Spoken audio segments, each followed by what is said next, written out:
Chapter 1. The Mermaid. Every evening the fisherman went out fishing. He sometimes sold his fish at the market. Sometimes he did not catch many fish, and he could not sell them. One evening his net was very heavy. He laughed and said, "Did I catch all the fish in the sea? Or did I catch some horrible monster? I will give it to the queen. She will be happy." He pulled and pulled the heavy net. Finally, he pulled the net next to the boat. But there were no fish in it, and there was no monster. There was only a little mermaid. She was asleep. Her hair was yellow like gold. Her body was white like ivory. Her tail like silver and pearl, and her ears like seashells. She was very beautiful. The fisherman pulled the net closer to the boat. He embraced her. When he touched her, she screamed. She could not escape, so she began to cry and said, "Please let me go. I am the only daughter of a king of the sea. My father is very old and alone." But the fisherman answered her, "I will let you go, but you must make me a promise. I will call you, and you will come and sing to me. The fish love the songs of the people of the sea. You will sing, and my nets will be full." "I promise. Please let me go," cried the mermaid. "Yes, I will let you go," said the fisherman. So she promised him, and he let her go. She went back into the sea and trembled. She felt a strange fear. Every evening the young fisherman went fishing and called the mermaid. She came and sang to him. The dolphins swam round and round her. The seagulls were in the sky above her head. She sang a marvelous song of the Tritons, the men with long green beards. She sang of the gardens of the sea with their corals. Here the fish swim like silver birds. She sang of the big whales from the cold North Seas, and of the dead sailors in their ships at the bottom of the sea. She sang of the little children. They ride on the backs of the dolphins and laugh. When she sang, the tuna fish came to listen to her. The young fisherman then caught many of them. When his boat was full of fish, the mermaid smiled at him and swam away. But she never came near him. When he tried to catch her, she went into the water like a seal. Each day her voice became sweeter to his ears. Soon he forgot his nets and listened to her song. He listened to her until the moon came. One evening he called her and said, "Little mermaid, marry me, because I love you." But the little mermaid said, "You have a human soul. Send away your soul, and then I can love you." The young fisherman thought, "Why do I need my soul? I cannot see it. I cannot touch it. I do not know it. Of course, I will send it away, and I will be very happy." He stood up in his boat and cried, "I will send my soul away. You will be my wife, and you will show me all the things you sing about. We will be together forever." The little mermaid laughed because she was very happy. But how can I send my soul away? cried the young fisherman. I do not know, said the little mermaid. The people of the sea have no souls. Early the next morning, the fisherman went to the priest's house and knocked on his door. The priest looked out of the window and saw the fisherman and said, "Come in." The young fisherman entered and cried to the priest, Father, I am in love with a mermaid. I cannot marry her because I have a soul. How can I send my soul away? I really do not need it. Why is my soul important? I cannot see it. I cannot touch it. I do not know it. The priest answered, Are you mad? God gave you your soul. It is very precious. It is as precious as all the gold in the world. So, my son, do not think about this any more. It is the worst sin. The people of the sea are lost creatures. They are like the beasts of the field. They do not know what is right and wrong. God didn't die for them. The young fisherman began to cry and said, Father, the fawns live in the forest and are happy. The mermen sit on the rocks with their gold harps. I want to be like them. Why is my soul important? I have a soul, but I cannot have the mermaid. And I love her, he cried. It is horrible to love your body, cried the priest. The fawns of the woods and the mermen are horrible. I hear them at night. They try to distract me from my prayers. They are lost, I tell you. They are lost. There is no heaven or hell for them. Away, away! cried the priest. Your mermaid is lost, and you will be lost with her. The young fisherman walked sadly to the marketplace. When the merchants saw him, they said, What do you want to sell? I will sell you my soul, he answered. Please buy it from me, because I am tired of it. What can I do with a soul? I cannot see it.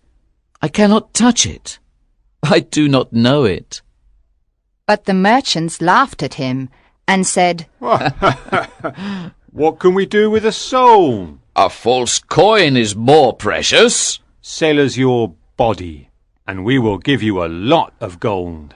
But we will not give you any money for your soul. The young fisherman thought, How strange this is. The priest said, Your soul is as precious as all the gold in the world. But the merchants say, A false coin is more precious. He went to the beach and began to think.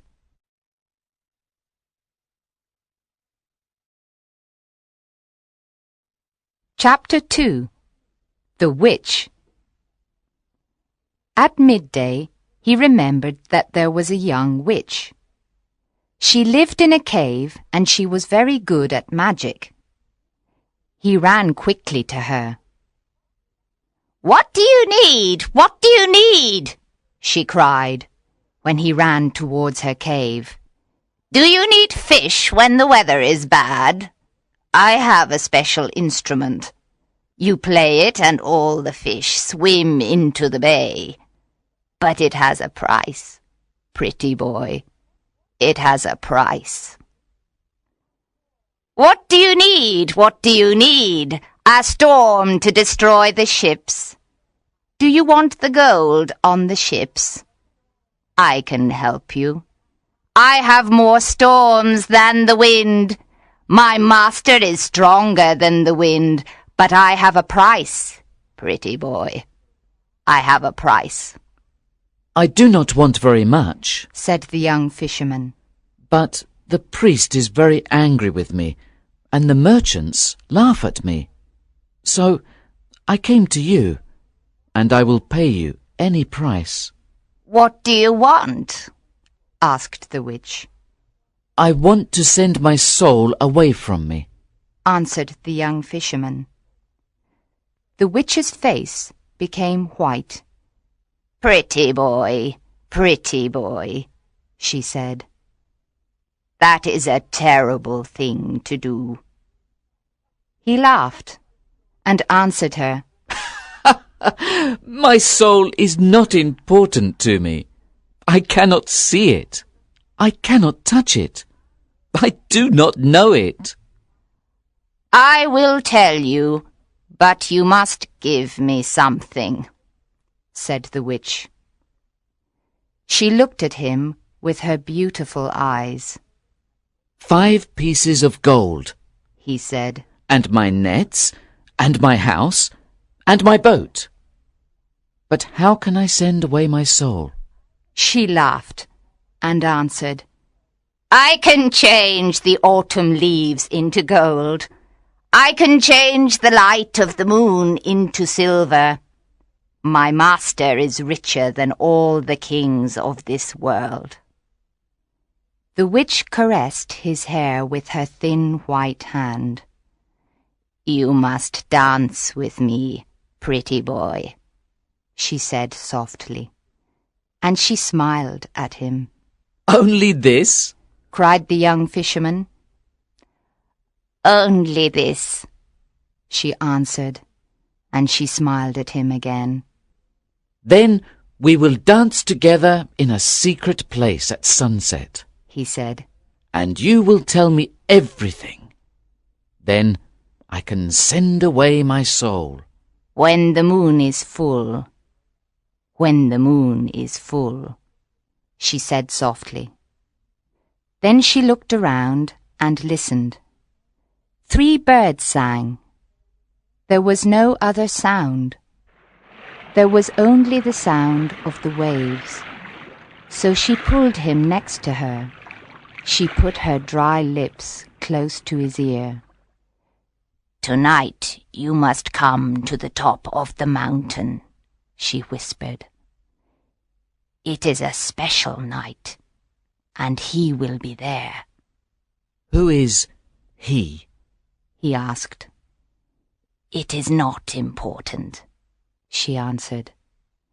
Go tonight and stand under the tree, and wait for me. You will see a dog, and you must hit it with a stick. The dog will run away. Remember, do not speak to the owl. I will come with the full moon, and we will dance together. How can I send my soul away?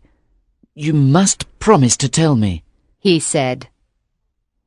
She came out of the cave into the sun. I promise, she answered. You are the best witch in the world, cried the fisherman, and he ran back to the town happily. The witch went into her cave and burned a magic plant. She looked into the smoke. After some time, she said angrily, He must be mine. I am as beautiful as she is. That evening, when the moon appeared, the fisherman went to the top of the mountain. He stood under the tree. A big owl with yellow eyes called his name. He did not answer. A black dog ran towards him. He hit it with a stick, and it ran away.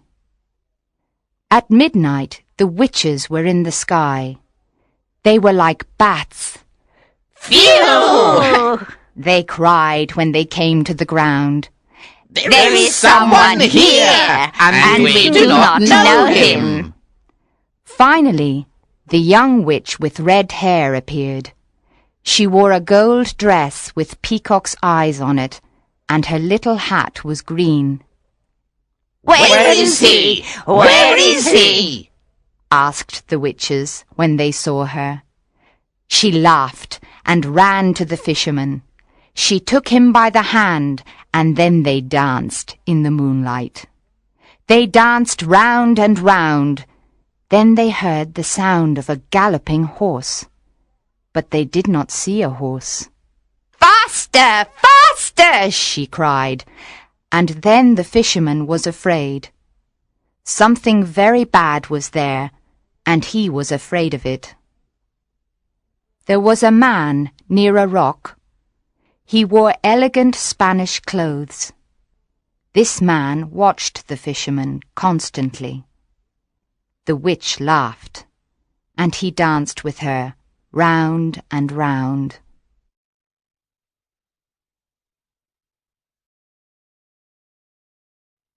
Chapter 3. The Secret. A dog barked, and the dancers stopped. They went to the man and kissed his hand. "Come, let's pray," the witch said softly. The fisherman wanted to do this, and he followed her. But when he came near the man, he called God's name. When he did this, the witches screamed and went away. A horse came, and the man got on it. He looked at the fisherman sadly, and then disappeared. The witch, with red hair, tried to fly away too, but the fisherman stopped her. "Let me go!" she cried. "You must not say God's name." No, he answered. you are my prisoner. Tell me the secret now. "What secret?" said the witch. She tried to escape. You know, he answered. She began to cry and said to the fisherman, "Ask me anything, but not that." He laughed and didn't want to release her. She could not escape, and so she said, "I am as beautiful as the mermaids." And she put her face near his. But he pushed her away and said, I will kill you. You must tell me the secret now. She trembled. "All right," she said. "It is your soul, not mine." She gave him a little knife. Why did you give me this knife? He asked. She was silent for a moment. She was terrified. Then she said to him, "Our shadow is not the shadow of our bodies. It is the body of our souls. Stand on the beach with your back to the moon. Cut your shadow from your feet. Then you must tell your soul to leave, and it will leave." The young fisherman trembled. Is this true? He said. He released her and took the knife. Then he walked to the sea. The fisherman's soul then said to him, I am your servant. Do not send me away now. Did I do anything bad to you? The young fisherman laughed. You didn't do anything bad, but I do not need you. He answered. The world is big. Go where you want, but do not disturb me, because my love is calling me. His soul called him many times, but he did not listen. He then arrived on the beach and stood on the sand with his back to the moon. White arms came out of the foam, and they asked him to come. His soul said to him, Do not send me away without a heart. The world is cruel. Give me your heart. How can I love my mermaid without a heart? He cried. Please, said his soul. Give me your heart. The world is cruel, and I am afraid. My heart is with my love now. he answered. Go away. But I also need to love, said his soul. Go away. I do not need you, cried the young fisherman. He took the little knife and cut his shadow from his feet. The shadow stood up in front of him, and it was very similar to the fisherman. The fisherman moved back slowly, and he was afraid. Go away, he murmured, and never come back again. No, but we must meet again, said the soul. The soul's voice was like a flute. How will we meet? cried the young fisherman. Will you follow me into the sea? Once every year I will come to this place and call you, said the soul. Perhaps you will need me. I do not think I will need you, cried the young fisherman. But you can call me. I can come here again. He went into the water, and the tritons played their musical instruments. The little mermaid came to meet him. She put her arms around his neck and kissed him on the mouth.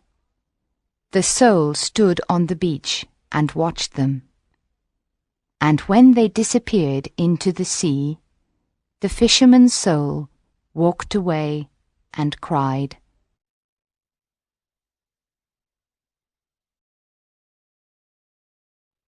Chapter 4.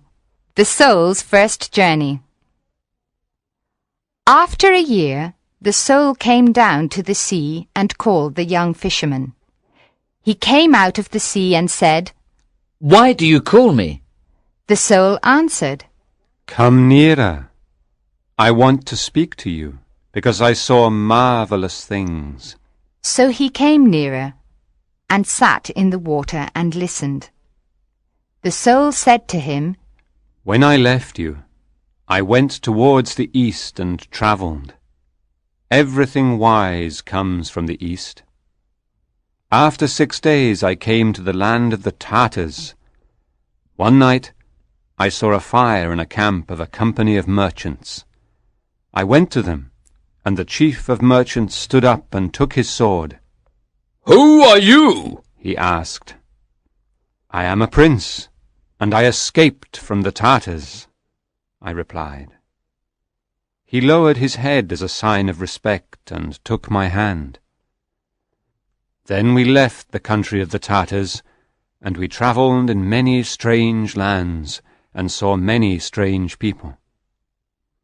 I travelled on a camel next to the chief. There were 40 camels in the caravan and 80 mules. During our journey, we battled with the tribe of the Magadhi. They are born old and grow younger every year, and die when they are little children. We battled with the Lactroi. They think they are the sons of tigers, and they paint their bodies yellow and black. We also battled with the Sibians. They have horses' feet, and they run quicker than horses. In the 4th month, we arrived in the city of Illel. It was night, and we waited for day to come. That morning, we knocked at the gate of the city. The gate was of red bronze, and it had images of sea dragons, and dragons with wings. A guard then said to us, What do you want? We are from the island of Syria, and we have a lot of merchandise to sell, we answered. Then wait here until midday, he said. At midday, they opened the gates, and we went to the marketplace. After a month in the city of Illel, I became tired of it. I walked in the streets of the city, and came to the garden of the god of the city. The priests in their yellow tunics walked silently in the garden. There was a red house. This was the home of the god. The doors had images of golden animals and peacocks on them. There was a pool of clear water in front of the temple. I sat down near it. one of the priests came to me and stood behind me. "What do you want?" He asked me. "I want to see the God," I replied. "The God is hunting in a forest," said the priest, and he looked at me strangely. "Which forest is he in?" "Tell me, and I will go there," I answered. He moved his hands on his soft tunic. "The God is asleep," he murmured. "Which bed is he in? Tell me, and I will stand near him," I answered. "The God is at the feast," he cried. "I will drink bitter or sweet wine with him," I said. He was surprised and accompanied me into the temple. In the first room, I saw an ebony idol on a throne, and it was the size of a man. There was a ruby on its forehead. Its feet were red from the blood of a baby goat. I said to the priest, "Is this the God?" "This is the God," he answered. "This is not the God. Show me the God," I cried, "or I will kill you." I touched his hand, and it became small and dry. "Make my hand better, and I will show you the God," he cried. So I breathed on his hand, and it became better. He trembled and accompanied me into the second room. I saw an ivory idol on a lotus of jade with great emeralds on it. This idol was twice as big as a man. "Is this the God?" I asked him. "This is the God," he replied. "This is not the God. Show me the God," I cried, "or I will kill you." I touched his eyes, and they became blind. "Please make my eyes better. Then I will show you the God," he cried. So I breathed on his eyes, and they could see again. The priest trembled and accompanied me into the third room. There was not an idol in it, only a mirror. I said to the priest, "Where is the God?" He answered me, "There is no God, but this is the mirror of wisdom.